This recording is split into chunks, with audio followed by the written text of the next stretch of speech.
most of the people that are unbelievably good at anything that they do are driven by a fear of insufficiency, not by a perfectly balanced desire for success. If your life was a movie and the audience were watching up to this point, what would they be screaming at the screen, telling you to do with your life? They would be, it is obvious, leave the relationship, the job is not working for you, the killer's hiding in the cupboard. I'm a very curious person. I always have been. And I now have the opportunity with my podcast, Modern Wisdom, to commercialize, utilize, weaponize that so that I can bring people in that I'm interested in. So a good example, I did a master's and a bachelor's degree at uni in business. And I always regretted not going and doing philosophy or psychology. And in retrospect, it always made me resentful of uni a little bit because I'd spent all of this time learning stuff that didn't teach me anything about the business world. But then upon starting the podcast, what I realized was that I've been able to design my perfect university degree with the top lecturers on the planet. And I get to do it 3 times a week at the cadence that I want. And not only do I get the lecturers that I want, but I get to ask them about the specific area of their work that I want as well. So it's curiosity. The thing that drives me is curiosity. The reason that I do this is because I want to know about everything. I want to know about why the guy that was sat next to us at dinner last night decided to wear a suit with like Converse. Like, I want to know, like, what is it about that? So curiosity. Toward the end of my 20s, I had a lot of the trappings of success that maybe society would tell you that you should have. So running this big nightlife events business, which I was very proud of and still am, but there was something missing, despite the fact that I had the blue tick on Twitter and the free charcoal toothpaste, and I'd been on Love Island and Take Me Out, and people knew my name, and I had, monetary success and status and stuff, but there was something missing. And I didn't really understand myself particularly well. And I think that that's a problem that a lot of people get to, especially guys toward the end of their 20s. They think all of the values that I have absorbed that are supposed to be the things that make me happy maybe don't fulfill me in the way that they were promised.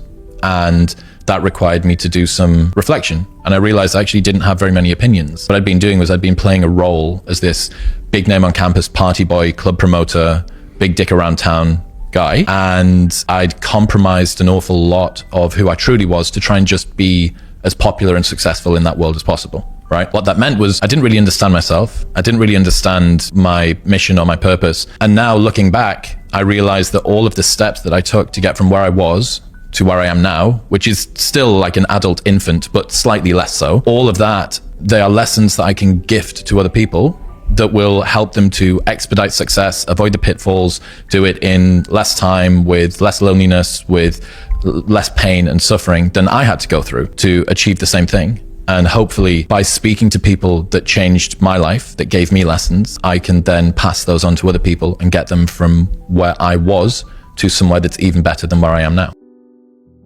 Arrive at university in Newcastle, and I've been chronically unpopular throughout all of school. Pretty badly bullied, pretty alone. I'm an only child, and just didn't have a squad, didn't have a group of friends, really. Was successful in sports and had a team, but didn't really have a tight group of friends. Got to college, and that was a little bit better, started to come out of my shell a little bit, but still not much. And then you get to uni, and the same as every school kid, you'd go home for summer and you'd be like, I'm going to reinvent myself and I'm going to be the cool kid.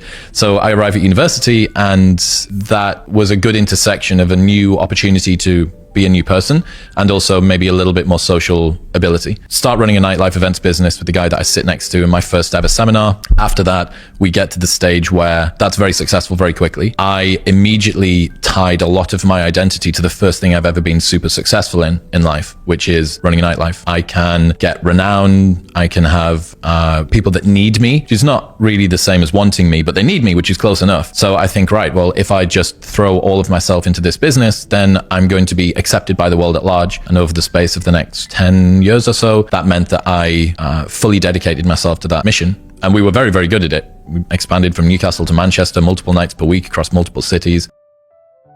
And then I did whatever it took to get more clout as well. So Take Me Out, then first season of Love Island, first person through the doors on Love Island. And I spent all of this time. Love Island was an interesting reflection period because there was nowhere for me to hide. No distractions, no TV, no phone, no laptop, no friends, no books, no nothing, right? There's just you and this group of people. And the group of people that were in the Love Island villa were genuine versions of the person that I thought I was. I thought that I was this big name on campus party boy, and then I get deposited into this inescapable weapons grade bunker of those party boys and party girls. And I look around and go, I'm not supposed to be here. Something's off. Something's discordant. It's not working. And then I get out, and it wasn't like, and then the skies opened and I realized that my path was not to wear small swim shorts on TV.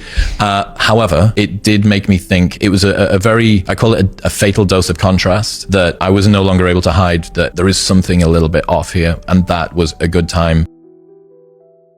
Your Jordan Petersons, your Alain de Botton from the School of Life, your Sam Harris's, your Joe Rogans are all coming to the front. I start consuming their stuff, and it makes me think, wow, I actually, this speaks to me. It helps to educate me to be better and to understand myself. And that's kind of how I phased out, I suppose. I think any only child struggles to be socialized to the level that they need to in order to have the same set of social skills that anyone with a brother or sister does, right? Like, think about how much time you with a sibling spend arguing, hitting each other, going to sleep, them knocking on your door when you're trying to get ready, arguing for the bathroom, all of these tiny little interactions. I had none of that, right? And even if you spent every waking moment of free time in clubs and sports and whatnot that I did, it's going to be hard. And then I think that there is some inherent introversion in me, and it kind of combined for me to not really understand other kids. So I used to obsess over things like the kind of hairstyle that other kids had, or the way that they tied their tie in school, or the type of shoes that they wore, the way that they carried their bag, which shoulder their bag was on, because I was adamant. I would fixate on that, and that would be the reason that they had friends and I didn't, because I couldn't understand why I didn't have friends. What it was that I couldn't socially relate to kids particularly well, because I didn't have a wide variety of social skills. So I struggled, but I was taking this super attentive, like, what is it? What's going on? It's trying to assess. Is it because Stephen wears his watch on his right wrist instead of his left wrist? Is it because of whatever? Because I was trying to diagnose what was going on. I think anybody that believes that they're driven by a pure love and positive reinforcement is usually confused. I think that there was a study done that looked at the 3 most common traits of highly successful people, hyper successful people. We're talking top level CEOs. The first one was a crippling sense of insufficiency. The second one was a superiority complex.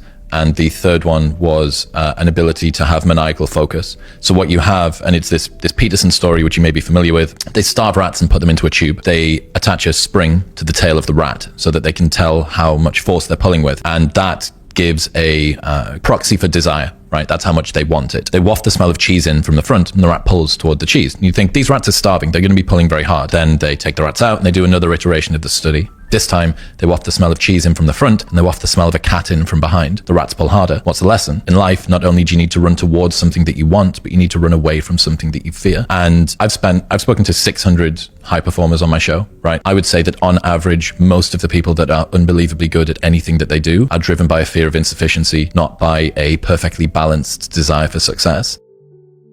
This tension between success and happiness, I think, is something that both me and you are quite interested in. So the reason it's interesting is a lot of the time we sacrifice the thing we want for the thing which is supposed to get it, right? So if in service of becoming happy, we sacrifice happiness to achieve success in the hopes that success will make us happy, if you created an equation of what's going on and you just remove success from both sides, what are you left with? Just happiness. Now, I'm not saying that you can recant all of your desires for status and accolade and striving and stuff. Like, you need to go out and do things. But I do think that a lot of the time we overcomplicate the world. And a lot of it is because when we're kids, our parents will reinforce our successes by praising us and will criticize us when we fail, which can metastasize as we grow up into being, I am only worthy of love and acceptance and admiration and praise if I win. It causes you to fear being a loser more than want to be a winner. And winning salves, it's like an anesthetic, right? That papers over fears of insufficiency. I think the world is split into 2 camps. One camp says there is no difference between January 1st and December 31st. Like, why wait? It's December 10th. Just do it now. And the other camp likes the idea of there being a culturally appropriate moment to stop doing something and start doing something else.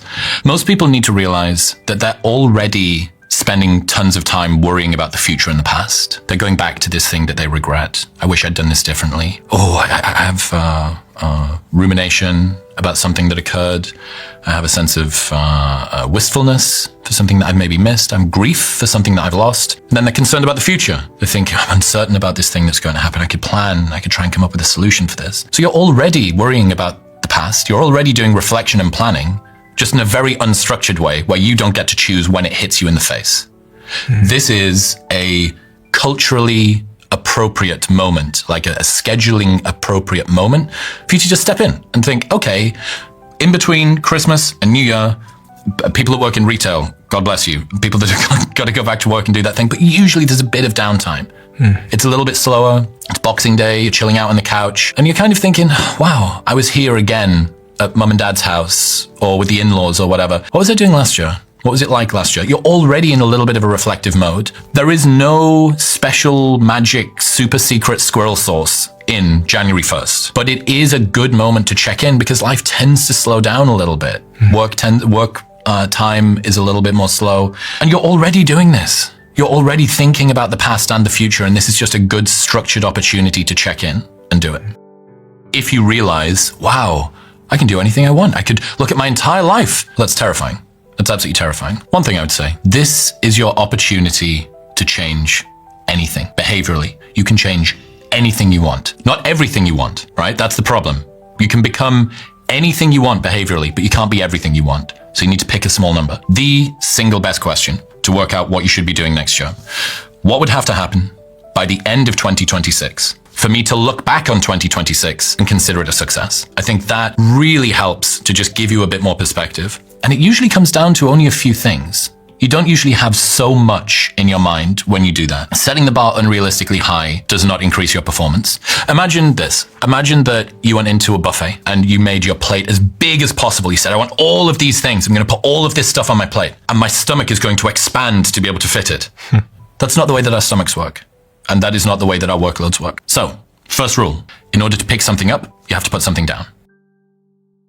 Don't assume that just because you've loaded more onto your workload plate, your work capacity will expand to be able to fit it into your stomach.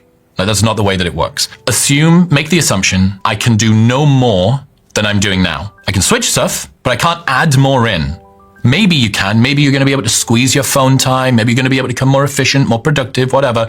But it's safer to just assume this is the pie that I'm playing with. And in order to pick something up, I have to put something down. So that's a really important thing because at the moment it's December 29th. I'm full of gusto and motivation and I can't wait. I'm going to crush it. And yeah, for the first week, maybe you've got that. But if you're using motivation and enthusiasm to work yourself through your goals are predicated largely on a fuel source that you don't have control over. You don't have a massive amount of control over your motivation over a long amount of time. Like it comes and then it goes. You want something that's a little bit more rigid. So in order to pick something up, you have to put something down. One question that you really should be asking yourself, let's go through a bunch of uncomfortable questions people can ask themselves. That could be cool. How would I spend my day if I wanted to make 85-year-old me as miserable as possible? What is it that I did over the last year that made me right now feel this constriction? Okay. I don't like my relationship with my phone. I spend a lot of time on my phone. I don't like how my mornings aren't very productive. I've noticed that when I'm with my friends, I'm not very present. I've noticed that I spend a lot of time on my own. I tend to isolate when things get difficult. I've noticed that I've got into the habit of not telling the truth when people ask me a question. I've noticed that I've got into the habit of not advocating for my needs when I should do. I don't hold my boundaries sufficiently well. Like, this is why the reflection part's really important. So what would I do to make 85-year-old me as miserable as possible? How would I spend my day? And in what ways am I already doing that? Well, a lot of those are going to cross over. That Venn diagram is not going to be as far apart as you might think it is. If your life was a movie and the audience were watching up to this point, what would they be screaming at the screen, telling you to do with your life? They would be, it is obvious, leave the relationship, the job is not working for you, the killer's hiding in the cupboard. What would the audience be screaming at the screen, telling you to do with your life?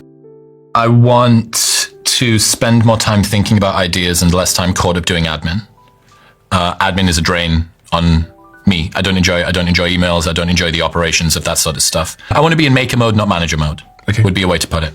I want to spend more time with my friends. I've been solopreneur, grind, set, pick it up and lift it type thing a lot for the last forever. More time with my friends, more time connecting with people. So that's two things. Like if I can do that, spend more time with my friends and less time doing admin. Now, one of the problems that you have is, and I want to lose 20 pounds and I want to get my bench press up to 200 kilos and I want to do this. And it's like, really? Like, do you really, really, really want that? Because when I think about it, I have like much more gentle goals. I have much broader goals. And that's the stuff that I think is important to me.